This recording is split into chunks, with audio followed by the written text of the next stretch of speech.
Okay. Hi, everyone. We are here today with Rachel Mac, the founder of Broken Crayons, and I'm going to pass it over to Rach to give a little intro about herself.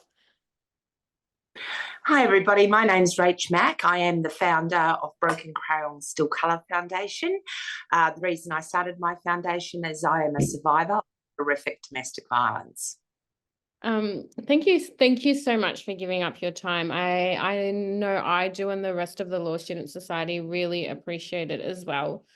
So we'll start off with our first question.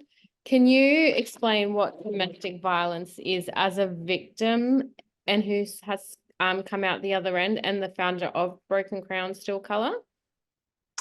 Look, domestic violence, very various shapes and forms, very insidious. It starts with coercive control, and just to give a broader monitoring phone calls, bank accounts, financial abuse, stalking, you name it. That is where it all starts. Mine started there, unbeknownst to me at the time, and mine went on to be physical. So where I was repeatedly hit, strangled, I was stabbed with scissors. Sexual assault also happened to me, and stalking, threatening, threats to kill, you name it, I went through it all. And whilst it was the most lonely, terrifying journey of my life, and I have lifelong injuries from it, you'll notice I have a very husky voice. My perpetrator broke one of the bones in my neck that perforated my voice box. So that's one of them. I also have a brain injury from repeated punching to the head. So domestic violence comes in many forms, but what people don't understand is the lead up to it, which is the coercive control. So what motivated you to create Broken Crayons Still Colour, and what services do you offer women or men who are wanting to access your services? So I started my foundation because I was one of the ones that were falling through the gaps. I was a prominent real estate agent. I was financially comfortable. And please bear in mind, I'd only been with this man 3.5 years. My twins were 11 years old at the time. I had boy-girl twins, Miller and Fletcher. And whilst the police were absolutely phenomenal, and still are to this day, because I am still considered at risk, with my case, everything else, I had no idea. For example, when I got out of hospital, they had remanded my abuser to give me time to move. Where was I supposed to move to? And so trying to find something quickly and not disrupt my children who had been exposed to all of it, I might add. I went to pay at the petrol station and my card was declined. And I thought, that's weird. So I went to pay again, declined, and I only had one card. My abuser and I did not share a bank account, nor was he privy to my account details. So I quickly went online, and what I could see is I had $37,000 in my bank account, and he had transferred every cent to his. So I had no money. And I remember saying to the gentleman at the petrol station, I will leave my mobile phone because I do have some cash at home, which he allowed me to do. And all I had at home was $70 cash, which is just a little savings, just a little money box. So I had to open that up with a can opener. Now, I went to the police about this. They were doing everything they can to trace it back to him, even though it was said from my account to his. So I had no money to feed my children. I was black and blue. I had 2 fractured eye sockets. So I had very black eyes. I had stitches in my face, so I could not return to work in that state. And I remember borrowing money off friends to be able to buy groceries for my children and petrol and things like that. So the next step was getting a violence restraining order. And I remember walking into Perth Magistrates Court down the bottom, and there's all these different forms. And I was so overwhelmed. I was so traumatized. I'm wearing these big, ugly glasses to try and cover my injuries. And I didn't know how to fill in this form. I was doing my name, but I was so traumatized and overwhelmed. And I remember this lovely lady coming to me saying, do you need some help? And I said, yes. And she took me into a private room, and I took my glasses off, and she burst into tears, and she helped me fill in the restraining order. And she is an actual volunteer that's not there every day. So I was lucky. Now, my restraining order was granted immediately, especially because there had been arrest and the magistrate saw the condition of my face and so forth. But my abuser contested it. I had moved. I'd been in my new property. He'd only been remanded for 6 days. I'd been in my property a total of 9.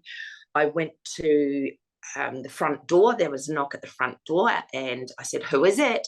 And they didn't answer. And I remember I had my phone in my hand because by this stage I had a duress alarm. And I answered the door, and I had a screen door, and he was standing there. And he showed me a knife, and he goes, "You're going to let me, I'm going to tear the screen off. You are not leaving me. I love you. I never meant to hurt you."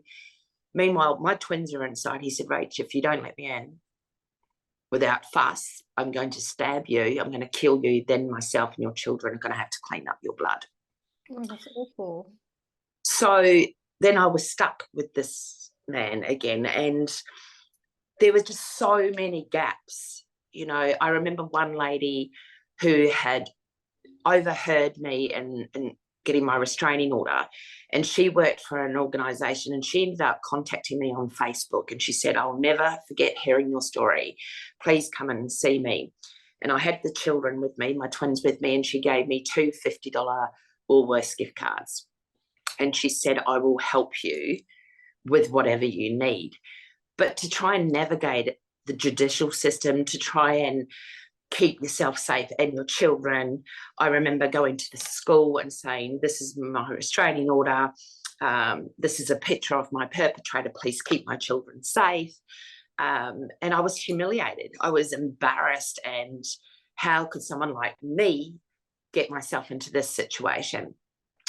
The reality is, none of this was my fault. None of it.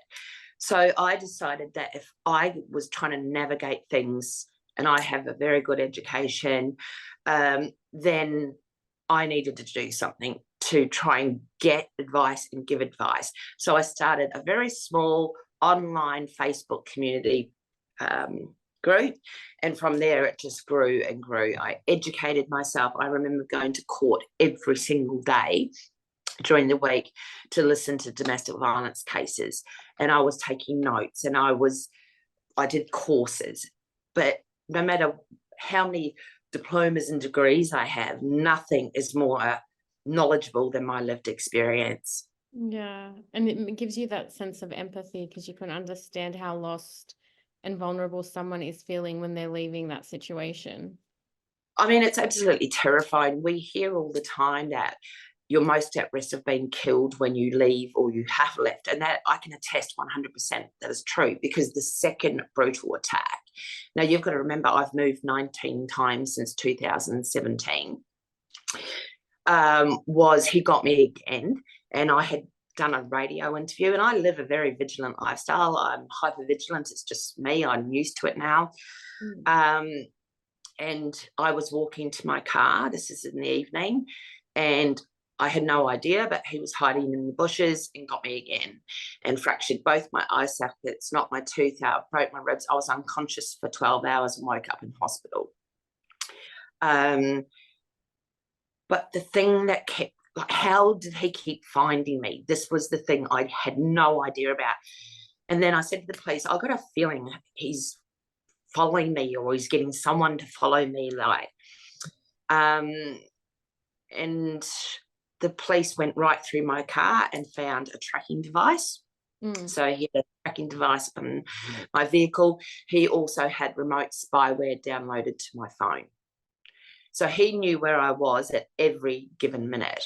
He had broken into my home numerous times and installed spyware in the bathroom and in my bedroom. And I found one of them completely by accident.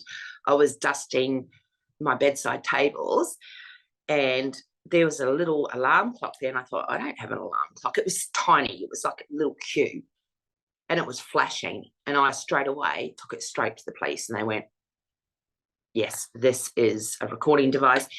and it actually captured my own rape, my abuser raping me on the spyware, which I want to be completely upfront.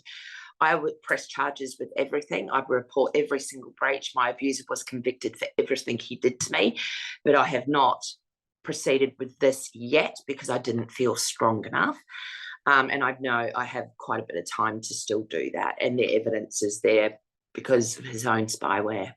That's so unnerving to know that he was doing that to you, recording you, tracking you, and not having any, like absolutely having no idea that that's what he was doing. Yeah, it's one of those things that you suspect, but you can't really prove. And that's the other reason about Broken Crayons. Like, we believe our victims. And I was getting a lot of victim blaming with the insulting question, why didn't you just leave? Well, I did numerous times, and every single time he found me. But the question that should be asked is, why didn't he just stop abusing? Yeah. Yeah. I'm the criminal here, yet I am the one who to this day lives looking over my shoulder. I double check, I lock everything. You know, I was offered this, and you got to remember this was before the rental crisis. We want you in a refuge. There was no way I was disrupting my children's lives even more than I had already, which I say I think I had, he had. But I lost every single bond because I had to move so quickly. You know, I'd leave items of furniture behind because I had a limited amount of time to get out. And, you know, all these things that were so important became not important to me. But I remember I rented a storage unit and I put my precious things in there. And one of those was an iPad with my brother's funeral on it, all the kids' schooling artwork, birth certificates, my favourite bits of furniture, things like that. And I said to the storage company, whatever you do, do not email me. If I'm late paying a bill or something, just ring me. What did they do? They emailed me, which had my codes on it. About a week later, I got a call from the storage unit to say that it'd been broken into and everything of mine was gone. Every single thing. Yeah.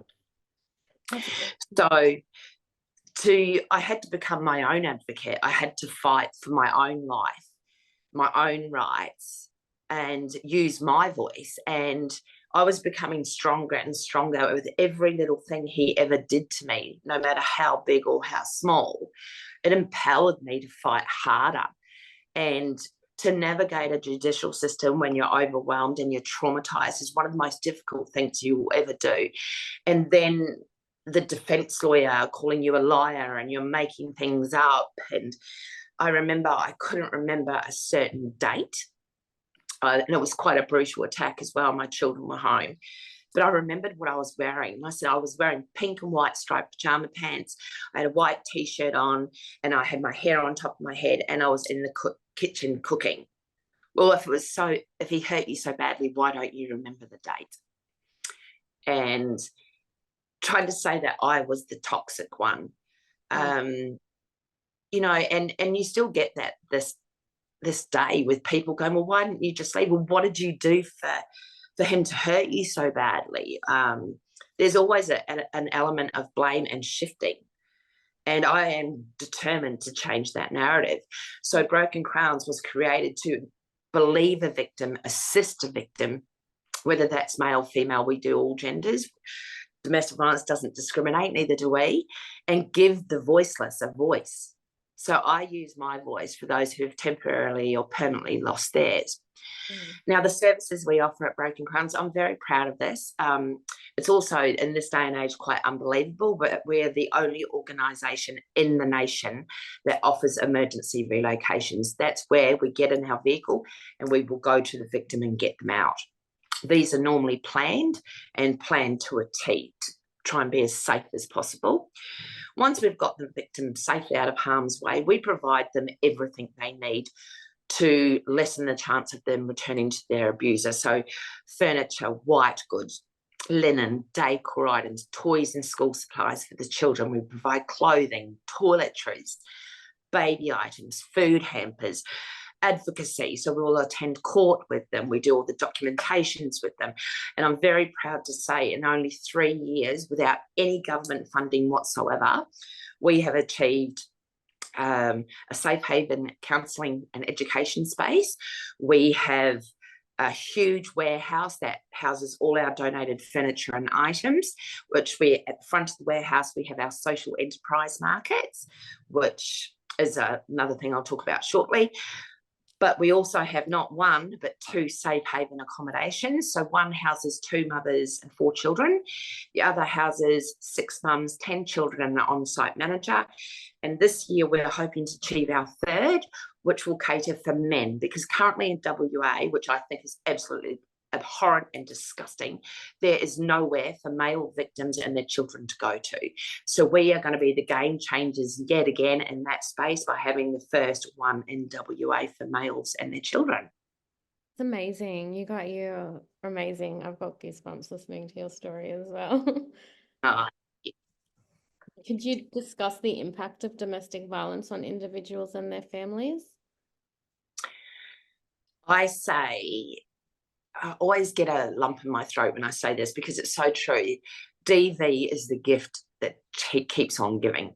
It doesn't just when you've ended the relationship and you've moved on. Look at me, years later, it has still impacted me and my children to this day. I've been diagnosed with high functioning but severe post-traumatic stress disorder, severe high functioning anxiety. They've also, apparently I'm depressed. I actually disagree with that diagnosis, but apparently I am. Triggers. One of my biggest triggers is my neck. I can't wear necklaces. I can't wear scarves. I find even this today, I do this quite a lot, and this is an easy one for me to wear. I remember being in America and I was touring, speaking on domestic violence in Australia and what we're doing and where we're lacking, and oh my God, are we lacking? And I remember being in my room and I had this full-on panic attack because I could smell him, and I'm looking in the wardrobe, I'm looking under the beds, and I know realistically there's no way he could be in America, and I was in Arizona at this point because A, he's got convictions, he can't go to America, and B, he wouldn't know that I'm in America. So it was just so not logical. But the children, like my twins are now 20, my boy just studied, and he got every scholarship known to mankind. He's just doing amazing. My girl twin totally withdrew. She all of a sudden started having migraines. Unbeknownst to me, she was self-harming.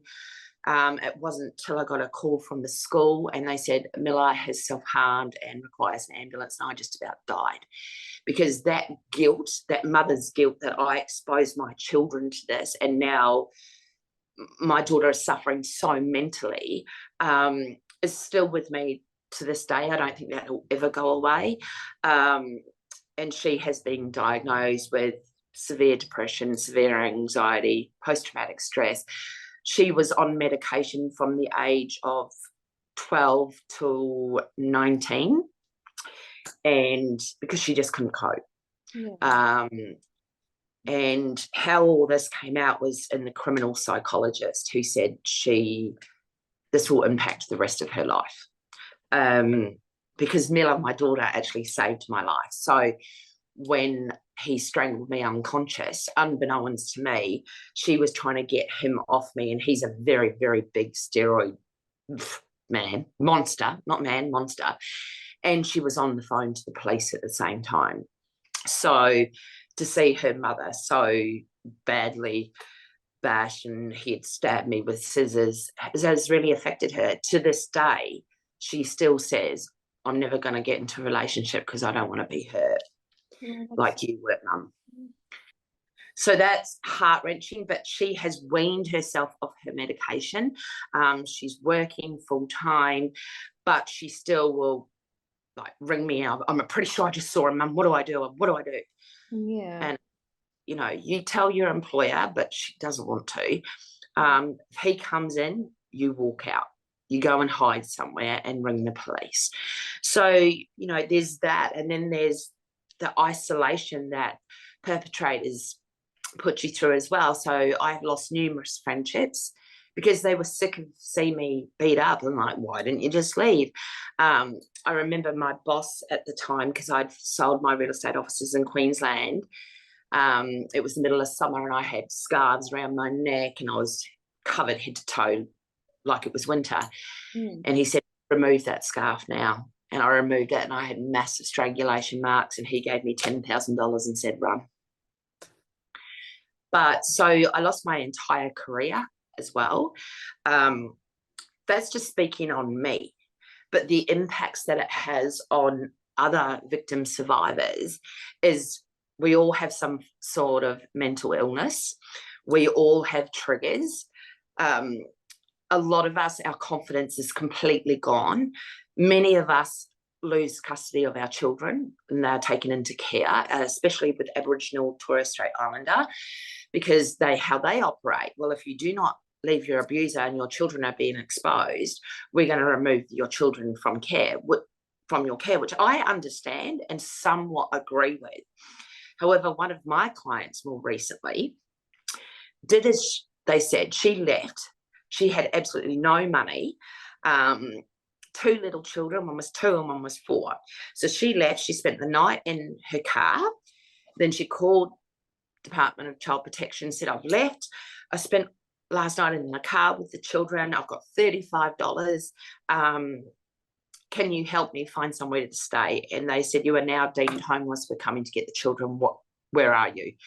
She called me immediately. I went to her straight away. I got her into an Airbnb because both our safe havens, the one I'm currently in now, are always in capacity. So I had no space for her, but I paid for an Airbnb. I contacted DCP and they said, well, that's not long-term accommodation. So we just went hammer and tong with DCP. And I ended up, after 3 weeks, having a space for her. And she's got long-term accommodation. You're not taking those children. And I have now successfully closed that case. But that has traumatized not only mum, but the kids. Yeah. The fear that they would have to leave their mum as well would have been difficult as well. Exactly. So, we've got to remember that there's an ongoing effect here, and that is never going to go away. It will lessen with time, but we've got to understand that there's a lot of self-blame. Like, what if I had done this different, or if I hadn't said that, if I just kept my mouth shut? And I did that. I remember my abuser saying to me, well, you don't stick up for yourself, so you're guilty, because he used to always accuse me of cheating. I've never cheated in my life, but anyway. And I'd just say, I haven't done anything. And then when I started arguing back, like, I'm sick of you accusing me of that, then I was being over defensive. So you just couldn't win.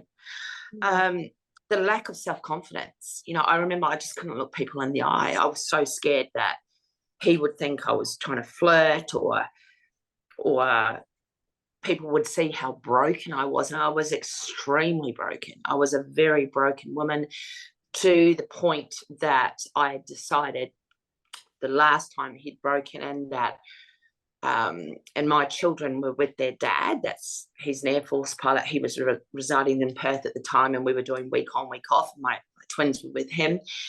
And I remember going to the doctor saying, I'm not sleeping. I need sleeping tablets. And he gave me some. And then I went to another doctor, and I had all these sleeping tablets and all these Phenergan hay fever tablets, which make you tired, because I suffer from hay fever. And I just thought to myself, you're not going to kill me, I'm going to kill myself. And I remember writing all my letters. I remember one for him specifically saying, I died because of you. You weren't going to kill me, I'm going to do it to myself. And I swallowed the first bunch of tablets and with my cordial. And my son rang me and said, I don't want to be at Dad's, come and get me. And he was very much a mummy's boy back then. And I said, Fletch, it's your dad's turn. And you don't come and get me. And he was crying. I'm going to walk home. You need to come and get me. And I thought, Rach, what are you doing? What are you doing? I made myself throw up numerous times and went and got my son. But the fact that I went to that level, that I was willing to take my own life, and I'm not the only one. Many of us have been that way.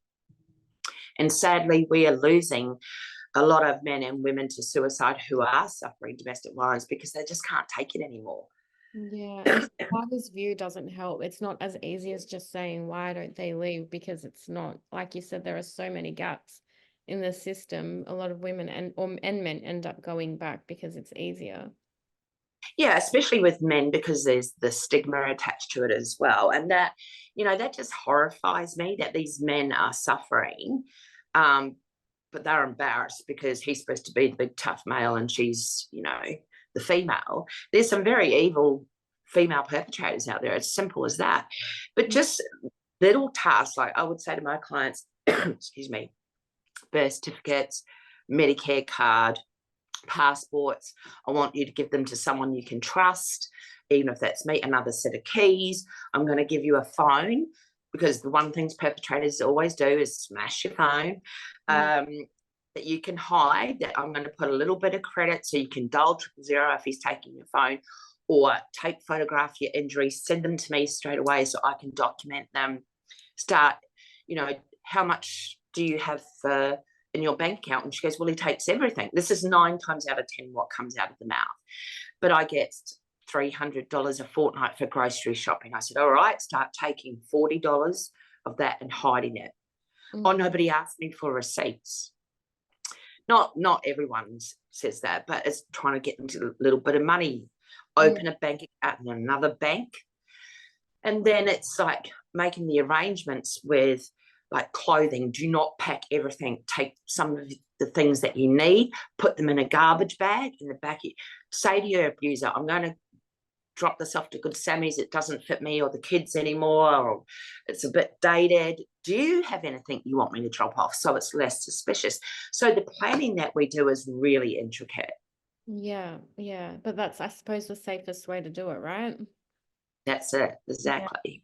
So I suppose we've touched a little bit on some of the signs and the red flags that someone might be in an abusive relationship. But what would you say to someone who suspected that they had a friend in an abusive relationship, who was in a coercive, controlling relationship? Oh, I can't even get my words out. A coercive, controlling relationship or an abusive relationship. Like, what advice would you give someone in approaching them or speaking to them? Okay, so we here at Broken Crayons have quite a few programs, and one of them is called The Signs of a Silent Victim and how you can assist safely. Now, it's recognizing what those signs are first and foremost. So for myself, and I'm going to use myself as an example because it's the easiest thing to do. Yeah. I've always been thin, but I'm a chatterbox and I'm a social butterfly, and I'd wear makeup and I'd always dress beautifully, and always looked after my hair. I'd lost a dramatic amount of weight. I went down to 49 kilos. Then I cut my hair quite to my shoulders, and my hair is very long. I hardly wore makeup because apparently that was making me attractive to other men and so forth. But it's people who are suffering can go very quiet and withdrawn, like I did. I was missing work and I was coming up with excuses. I had a dramatic weight loss. My eyes were sunken. I was wearing winter clothing in summer to cover all of my bruises and so forth. Look out for signs like that. On the other hand, it's people tend to put on a lot of weight because they're emotionally eating. They become more talkative because they're trying to take the vision off themselves that something might be wrong.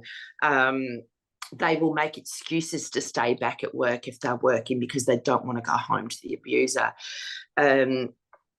There's stories, I don't want to call them fibs, but there's stories about why they can't attend. Oh, I can't go to this work function, or I can't go to this birthday because I have this. When you know damn well your friend loves going to things like that. But it's, to call them a liar or a fib is just insulting. They are making up stories to protect themselves. If you suspect someone is going through an abusive relationship, I always say do it in private, not over the phone, and just put a hand very gently on the arm and rub and say, look, I know something's going on, without judgment. When you're ready to tell me, I'm here to listen. And then they can contact organisations such as myself to get guidance or advice. I encourage lots of businesses, and I do charge for this, for me to present and facilitate the signs of a silent victim, because I've just done Commonwealth Bank and Woolworths. They had no idea. Now, Commonwealth Bank said we can kind of detect a lot of the times financial abuse, but, we're noticing, even within our staff and our clients, our customers, we know something's going on, but we don't know what to do. So I go in there and teach,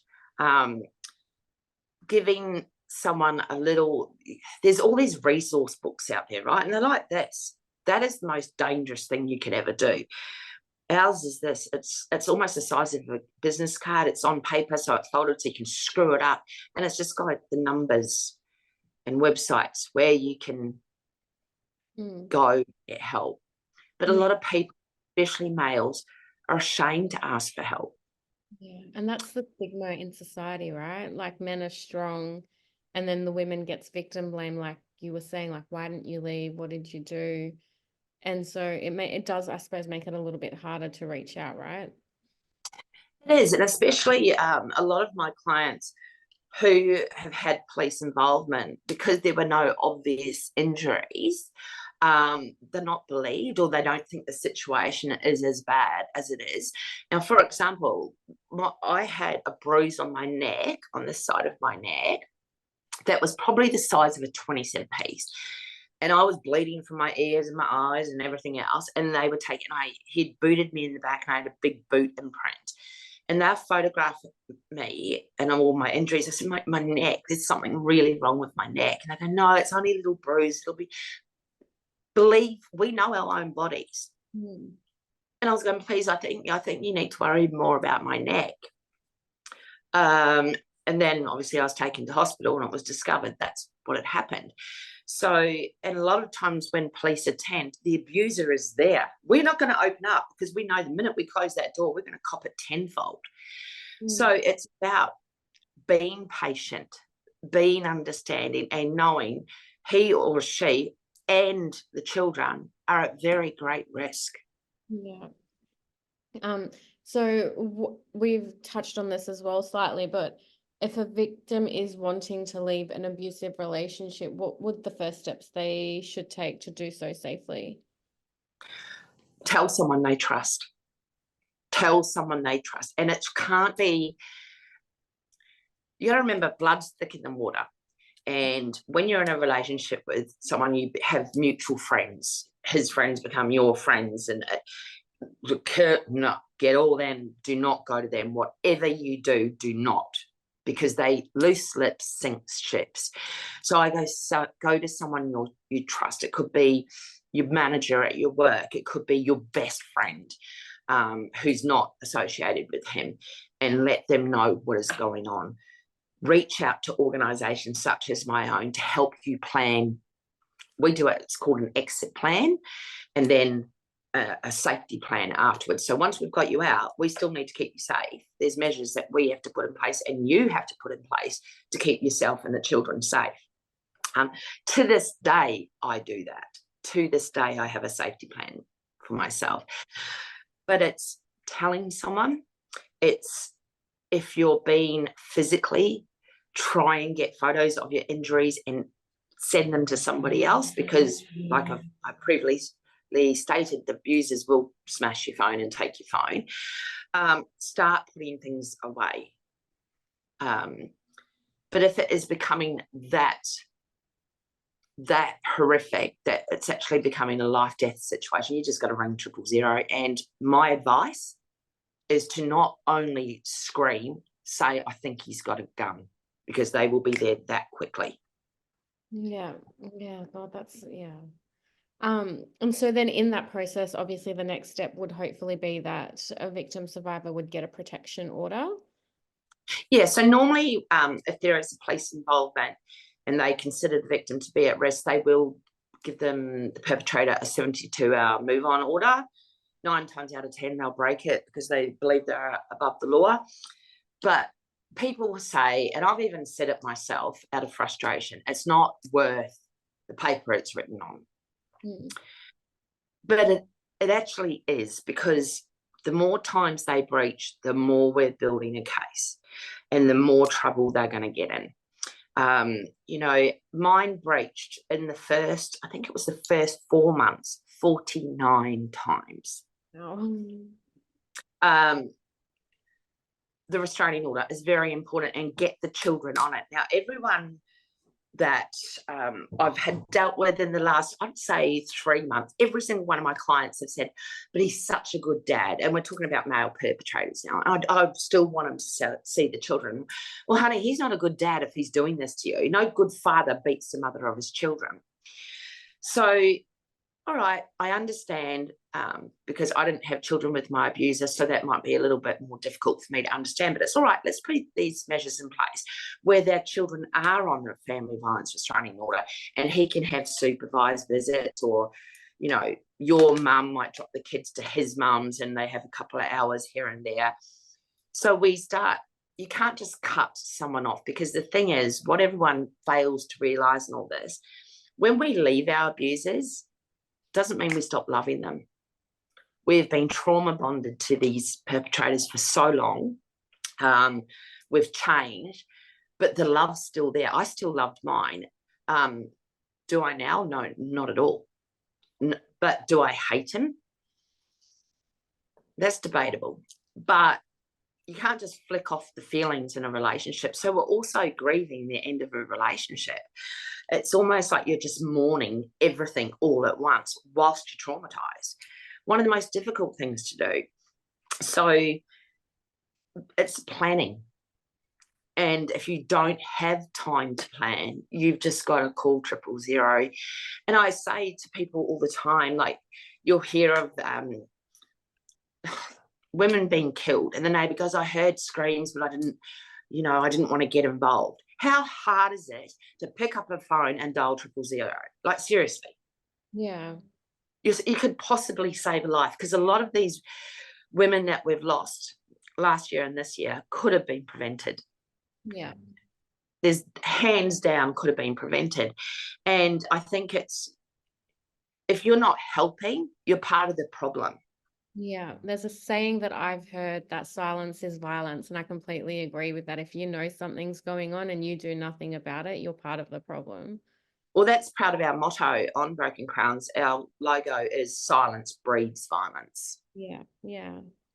And it's, it's like the silent marches. Like, why I refuse to partake in them. We should be screaming from the rooftops, not silence. What is that going to achieve? Do you know what I mean? So I just won't do it. But I think, believe the victim and never, ever ask, well, what are you doing to cause this? Yeah, yeah, I agree. I completely agree. And then I suppose as well, when you're leaving, you have these huge financial concerns, like for men and women. Like in your instance, your abuser took all your money. So then I'm sure there were thousands of thoughts running through your mind and everybody's minds. And like, how am I going to feed my kids? What am I going to do? What's my next step? So how does Broken Crayons help support victims so that they don't have those financial concerns? Well, the most difficult thing is the finances, and that's 9 times out of 10 why a victim will return, because you've left with children in tow. How am I going to feed them? With myself, I ended up selling my $17,000 engagement ring for $3,500. He took my car, by the way, also, and I bought this bomby little car and then I was finally ready to go back to work and started getting the income again. But there are not enough resources for victims. I can tell you that quite hand on my heart. But there is crisis payments from Centrelink. But once again, if you're an immigrant or not a permanent resident, good luck getting that, which is what I'm advocating at the moment. The escape and violence payment, brilliant initiative. However, because it's been abused, because they didn't listen to me in the first place by saying you need to have protocols in place. You can't just say, I'm a victim, I need this. It's now quite difficult to get. So if you self-refer to the escape and violence program, you're waiting six to 12 weeks to get anything. Whereas if you have a case manager or an organisation submit on your behalf, you'll get it within the week. The longest I've ever had to wait for one of my clients is 8 days. But we offer things like, we will not give money. We're not government funded. We work very hard for our resources. That is not something that we offer, and we would never offer that. But we do provide, food hampers, and if they can't collect or we can't deliver for some reason, we will send a Woolworths gift card. Yes, they must provide evidence to us that they are experiencing or have experienced family domestic violence, because a lot of people take advantage. We've learned that the hard way as well. We provide the advocacy, the counselling, the clothing, the part of our Mother's Mentor program here at House of Hope. To reside here, you must partake in that. And that is twice a week we will do cooking. So we're teaching them life skills. So last Sunday we did focaccia bread, we did zucchini slice, and what else did we do? Oh, chicken chow mein for dinner. So all the girls are in there, and they all had, and it's just hilarious watching them. They're working as a team. So we offer skill sets as well. We teach about budgeting. I spoke earlier about the social enterprise markets. Now, what that is we've got markets out the front of the warehouse, and things like, we were giving a children's fire engine bed. How do I decide what child gets that over another? It's not fair. We're going to sell it. Jewelry, we don't consider an essential item. We sell some clothing, artwork, some toys. We're given a beautiful glass dining room table. Well, paranoia for me with children. No, that's got to be sold. But our clients volunteer once a month for those enterprise markets to learn new skills, to engage with the public, to, stock, handle cash, use the cash register, give receipts, talk about what we do. So in effect, we give them some confidence and some more skills. We are the only ones here in WA that have our very own reunification suite within House of Hope. And what that is when mum gets her kids back, this is completely separate. Whilst it's in the house, she still has to share the bathrooms and kitchen and common areas, but she's got her own little lounge room. She's got her own bed and bed for the kids, so she can rebond with her trauma without everybody with her trauma. Rebond with her children without eyes on her or people saying, oh, you should be doing this, you should be doing that. Because the one thing that all these women have in common is they have all been traumatized, and they like to talk about it, which I understand. But when you're a new client or you're trying to reunify, you're just re-traumatizing. She doesn't need to hear your story at the moment. She's dealing with her own. Yeah. So we provide a lot of, I've got a social worker, I've got Aboriginal engagement coordinator, that we can just be there to listen, to give you a hug, provide that. We understand what you're going through. We've lived this. This is completely natural. And then we have clients that some are AOD affected, and there's no judgment there, but that is not our field of expertise. So whilst we'll still assist them, we do link them in with a specific organisation who is that as their specialty. Yeah, and I suppose that process is part of the healing and the journey to helping them heal and just to get their life back on track and not return to their purpose. Well, that's right. When I first left my abuser, and I don't, am I embarrassed about this now? Yes, but I use it as more of an education. I drank every single night a bottle of champagne, like the cheapest champagne you could buy because I was broke, for 6 weeks straight. And I was so drunk, I would just go to bed and pass out. Now, I was doing that because I didn't want to feel. I didn't want to feel how hurt I was, how humiliated I was. Then something snapped, and it was like, Pete broke in here right now. You could not defend yourself. You couldn't even dial 000. And I stopped drinking. Yeah. But it was a Band-Aid for me. So I get why people turn to alcohol and turn to drugs. And then on the other side, we've got children who've been exposed to this, and they're learnt behaviours, so they are becoming abusive. So we've got to stop it where it starts, and it's with our youth. Like the kiddies staying here at the moment, they're pretty good, but you know, like an example was one of our little boys threw a truck and called her she was only 6 and he was 7, and then said, I'm going to strangle you, I'm going to choke you out. He didn't learn that. Yeah. And so we took him away and we did the emotional well-being cards and why he was so angry.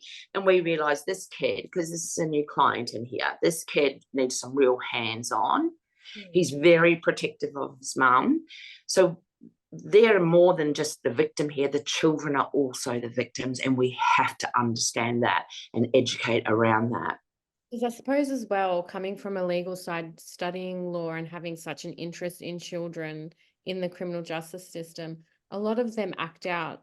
They get violent, they steal, they turn to drugs and alcohol, and then continue to offend. And I've read statistics and speaking to somebody else, 80% of children who have grown up in domestic violence homes end up being perpetrators themselves. Is that right? Yeah. Yeah, 100% correct. Unless they are managed. And I use the word manage because we've got to manage their behaviours and unlearn those behaviours. You know, and it's very difficult when you've got a 16-year-old boy. Yeah. But what I had a conversation with another organisation that don't allow boys at their refuge, which I understand somewhat, but once again, there's always there's a solution to everything. Think outside the box. Yeah. We had this one client who's been living with us. The boy was living, I think, with her mother, very protective of the mother, but also when he doesn't get his own way, starts hitting mum. This kid has been learning this for 16 years. To unlearn those behaviours now is going to be extremely difficult. But what do? We get the child into therapy, you know, and the waiting lists are just massive. So it's just such a complex issue with so many. Our government aren't helping. That's why I don't get government funding, because I hold them accountable for their failures. Whilst they're throwing millions of dollars at the sector, it's not going to the victims. I can tell you that right now. Right now. We are getting handballed, government-funded organisations, clients, left, right and centre. Why? A, we get the job done, we get it done fast, and we do it right every time the first time. But we've actually had to introduce brokerage fees because you're getting government funding, we're not. If you want our help, sure, we'll help, but you have to pay us now. And I don't apologise for that. You need the resources to be able to keep helping these women, right? That's right, and men and children. But the thing that bothers me is the government's campaign that we will wipe out domestic violence in a generation. It's absolutely misleading. It is false. It's a blatant lie. We will never, ever stop it, but we can reduce it, and that is in education and prevention. Yeah, I agree. So can you share, obviously I have to realize anyone can be a victim. And obviously men will have different needs to what women need when they're leaving relationships. Can you give an insight into what sort of support a male victim survivor would need as opposed to a female? Okay, so we have a couple of men that we've assisted of late. I remember last year, at the very beginning of last year, I had a male victim, had a good job, 2 children. She was stabbing him. He reached out to me and he ended up just sending me photos of his injuries. And I was like, oh my God. I said, have you called the police? He said the one time he did, they came to the door and she had cut him with her nails or something. I can't quite remember, but she had a cut on his face. And they said, mate, you're not serious, are you? Like, look at the size of her and you. And said, just go away for the night till it all simmers down. Now, thank God this man reached out to me because he goes, I'm at breaking point. Like, my kids are seeing this, they're screaming. she's just become so jealous and paranoid. I would never, ever cheat once again. I'd been at a work function. I'd won something of the month. I can't quite remember now, but and I invited her to this work function for me to get my award, and she said no, she didn't want to go. And when I got home, she grabbed the award, which was made of thick glass, hit him in the head with it, then grabbed a pair of the kids' school scissors and was stabbing him in the side. And he said, she's got to be somewhere tomorrow morning at 9. It was school holidays, that's right. I said, I will be there. I need you, not tonight, not tomorrow, at exactly 9 a.m, grab Medicare cards, birth certificates, passports, some clothing, and a set of house keys. And I went and I relocated him. And it ended up going to court, and she was trying to file recovery orders and so forth. But he ended up actually getting sole custody of those children because the violence had been ongoing for so long. But what the men's needs are, is they need to be believed, because it's so difficult for them to speak about what's happened. Whilst it's difficult for all victims, no matter what your gender, there's this, I'm the male, I'm supposed to be strong, I'm supposed to do this, I'm supposed to do that. She's taken all the finances, yet I'm the one earning the money. So there's deep shame there that they feel like they've let everybody down. They need things. You never ask them, like, what do you need? I go, all right, so how are we looking for toiletries? Let's say, so you need a razor, blah, blah, and just certain things like, look, aftershave. It's like, I remember when we give our running away from home packs, or we've got a client out, we always give them gifts, right? And it's always a dressing gown, slippers, a lipstick, something so they can feel pretty, and the kids will get gifts and a nice brand new quilt cover and things like that. With men, we've got to take more of the initiative of, they don't want to ask for anything. So we're just going to turn up with a food hamper and some toiletries. And I always give a really nice photo frame and go, like, let's take a photo of your kids, because you're in this is your new life now. And let's put our first happy snap in it. A lot of men, you would think, would not feel comfortable talking to a woman. I do have a male advocate who will also speak to men, but I haven't had a problem yet, touch wood. Honestly, you're amazing. I think you're so amazing. Thank you. I just do my bit, like, I'm always going to make mistakes, but as long as I'm learning and I go with a heart, and as I said, I will break the rules to get the desired result. Yeah. And I had this conversation with one of my board directors, Jay, just last night. I said, when we do dodgy stuff, it's not for personal gain, it's to save a life. Yeah. And and I feel, we were talking about another organisation. I said, they're so dodgy. Like, I cannot believe they have not been audited. They get more funding than anybody else, yet their clients come into us left, right, and centre. I said, there needs to be audits done. When government are giving millions of dollars, where is that money going? Yeah. Hold them accountable, because that is part of the problem. I can tell you that right now. I agree. 100% agree. I do have one more question, if that's okay. Sure. Would you mind sharing some advice and just to give hope to those who are wanting to leave, a story like of resilience and a story of hope and encouragement to know that the things aren't great now and they might not always be great, but there is hope on the other side? Most definitely. So the first one I want to speak of, and I've got two. Sophie was 19 years old when I met her. She was in a McDonald's car park, 24 weeks pregnant. She had been bashed by her perpetrator, who was 37. I got her phone battery was running out, and I said, go into McDonald's and ask them to charge your phone. And I'm on my way, but it's about a 40-minute drive.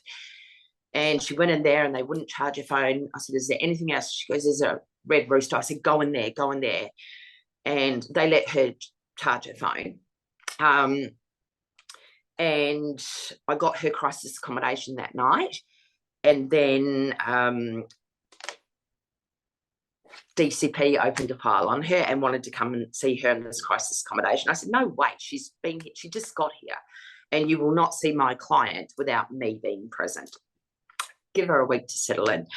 So I went to every obstetrician appointment. I went to every DCP appointment. I sat with her for every statement she ever got and gave, and it was horrific what she went through, absolutely horrific. Her mother had committed suicide when she was 16. Dad just not interested. She had been isolated so much she had no one, and I'll never forget her saying, when I go into labour, can you please be in the birthing suite with me? I've got nobody. You're the only person I trust. And I thought, oh my God, I'm terrible with blood.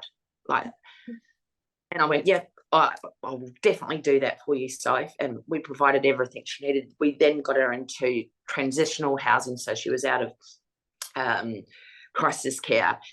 And I remember being with her for 23 hours. I didn't leave her side, and she asked me to cut the baby's cord, and I cut her cord. And Harper turned 2 last November, and I'm Auntie Rara. And Sophie is working. She's got her own little unit. She is absolutely soaring because she reached out and asked for help. The second is myself. People often ask me why I called my organisation Broken Crayons Still Colour Foundation. And a very quick story behind this. My daughter Milla was 11. We're in the crux of the horrificness of my journey. And she was at the coffee table colouring in, and the crayon broke, and she burst into tears. My picture's ruined. I can't finish it. And she was having a complete meltdown. And I went and sat next to her, and I grabbed the crayon. I started colouring. I said, see, Milla, you can still, even though it's broken, you can still make a beautiful picture. And that's when I knew what I was going to do. Broken crayons do colour beautifully, and I'm living proof of that. You make me cry. Sorry. Oh. Yeah, that is very beautiful. I don't mean to cry. All right. You're very amazing. Thank you. I think I give hope because I have lived it, and in a sense I'm still living it because he still stalks me, he still puts me on sex sites, but I wear my scars. The ones on my face were very difficult to come to terms with it, but other people say they're not that noticeable, but they're noticeable to me. But I wear my scars as my armor. Yeah. I am comfortable on the battleground. So when you feel like you're alone, you've got an army behind you because you got me. Yeah. And you can go on to have a very beautiful and productive life, I promise you, even through the dark days. And I still have them sometimes. Yeah. That's okay. Thank you. You are so amazing. I admire you. Oh, thank you. You're gonna make my head go real big. Should. You are sensational. I'm gonna stop recording.